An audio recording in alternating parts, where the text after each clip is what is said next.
Hello नमस्कार दोस्तों, कैसे हो आप लोग। तो आपके अपनी YouTube channel paramedical division class में आपका स्वागत है। जैसा कि आपको मालूम है कि 20 तारीख से आपके लैब टेक्नीशियन के एक्सपीरियंस सर्टिफिकेट के जो पुनर्सत्यापन है वो चल रहे हैं और कई सारी कमियां पुनर्सत्यापन के दौरान देखने को मिल रही हैं अधिकारियों को।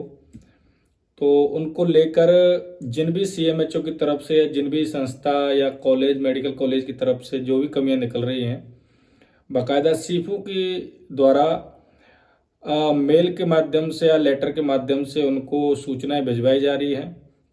जैसे कि कई सारे एक्सपीरियंस सर्टिफिकेट में बिल भुगतान जो एनजीओ या संस्था के द्वारा जो बिल भुगतान किया गया है उसकी कॉपियां नहीं हैं, या फिर यूटीवी के जो डॉक्यूमेंट हैं उनमें GA 55 वेरीफाई नहीं है, पीएफ की कॉपी या फिर अन्य जो डॉक्यूमेंट हैं आपके, उनमें जो भी कमियां दिख रही हैं उनको बाकायदा आदेशानुसार मंगाया जा रहा है। उनको वेरीफाई के तहत मंगाया जा रहा है, सिर्फ एक कॉपी नहीं, उनको वेरीफाई भी किया जाए BCMO के द्वारा या MOIC के द्वारा। जिस संस्था के द्वारा आपको भुगतान किया गया है उस पर बिल की कॉपी के वेरीफाई हो।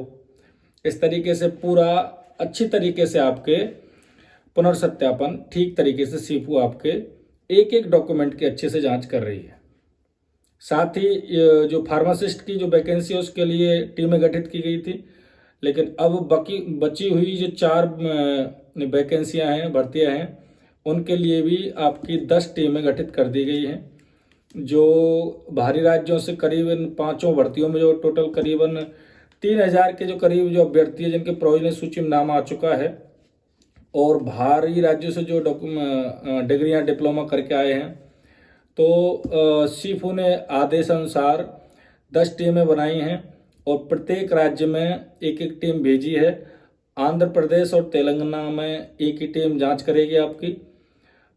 उनके जो डिग्री या डिप्लोमा ओरिजिनल किसी यूनिवर्सिटी से किए हैं या फर्जी तरीके से पैसे लेन देन के माध्यम से तो नई डिग्री या डिप्लोमा लिए हैं, कॉलेज भी गए हैं, या फिर ऐसे ही सिर्फ एडमिशन के माध्यम से लिए गए हैं, उनके 12th की मार्कशीट ओरिजिनल है या 10th की मार्कशीट ओरिजिनल है, ये पूरी जांच पड़ताल टीम करेगी। और 9 टीमें बनाई गई हैं जो 10 राज्यों में आपकी जाकर उनके डॉक्यूमेंट की अच्छी तरीके से जांचें करेंगी। कौन कौन सी राज्यों की डॉक्यूमेंट की जांच होगी वो मैं आपको एक बार बता देता हूँ। पंजाब में जाएंगी आपकी, यूपी में टीम जाएगी आपकी, कर्नाटक में जाएगी, हरियाणा में जाएगी, और आंध्र प्रदेश तेलंगाना में एक ही टीम जाएगी। इसके साथ आपकी कौन सी दिल्ली में जाएगी, तमिलनाडु में एक टीम, महाराष्ट्र में जाएगी। इस तरीके से 10 राज्यों में आपकी 9 टीमें गठित होकर के सीफू एक एक डॉक्यूमेंट की अच्छे से जांच करेगी। डॉक्यूमेंट की भी जांच हो रही है, साथ ही एक्सपीरियंस सर्टिफिकेट के पुनर्सत्यापन की भी जांच हो रही है। तो इससे ये सिद्ध तो है कि जिन लोगों का किसी भी माध्यम से अगर प्रोविजनल सूची में या डीवी में जिनका नाम आ गया था, लेकिन अंतिम चयन सूची में एक भी फर्जी अभ्यर्थी का नाम नहीं आएगा। अंतिम चयन सूची जो आएगी आपकी एकदम प्योर और क्लियरिफाई होकर आएगी, उसमें कोई डाउट, जिन अभ्यर्थियों का नाम नहीं आया है या जो अभ्यर्थी बॉर्डर लाइन पर हैं, डरे हुए हैं कि फर्जी अभ्यर्थियों की वजह से क्या उनका नाम लिस्ट से बाहर हो सकता है, तो उनको डरने की ज़रूरत नहीं है, क्योंकि सीफू अपना काम बहुत अच्छे से कर रही है। और जो अभ्यर्थी काबिल नहीं है उनको अंतिम चयन सूची के अंदर बाहर कर दिया जाएगा, और जो काबिल है वो उसी का अंतिम चयन सूची में नाम आएगा। और अभी चिकित्सा मंत्री या ACS मैम से जो अनुमतियां लेनी है कि अंतिम आचार संहिता के अंदर अगर क्या ज्वाइनिंग दे सकते हैं या अंतिम चयन सूची निकाल सकते हैं, तो उस पर काम प्रक्रियाधीन है। अगर आचार संहिता के अधिकारियों से अगर अनुमति मिल जाती है तो अंतिम चयन सूची आ सकती है, लेकिन इसके आसार बहुत कम हैं। तो आचार संहिता के बाद ही आपकी रेडियोग्राफर, लैब टेक्नीशियन, बाकी कैडर की अंतिम चयन सूची आएगी। तब तक आपके लैब टेक्नीशियन, NO, ANM इनके आपके पुनर्सत्यापन अच्छी तरीके से हो जाएंगे, और उसके बाद ही आपकी जो फार्मासिस्ट कैडर है उसका भी प्रोविजनल सूची जारी हो जाएगी।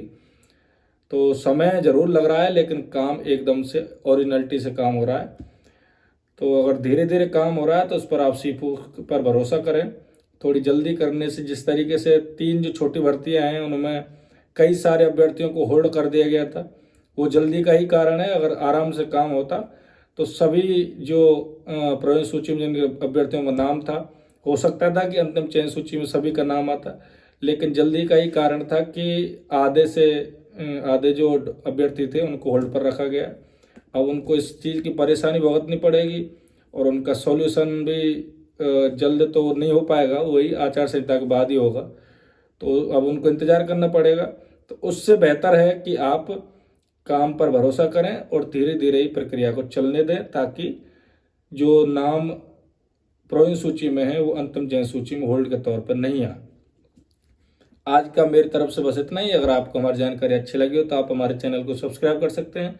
आगे की जानकारी देखने के लिए आप हमारे चैनल पर इसी प्रकार बने रहिए। तब तक के लिए नमस्कार, धन्यवाद, सत श्री अकाल।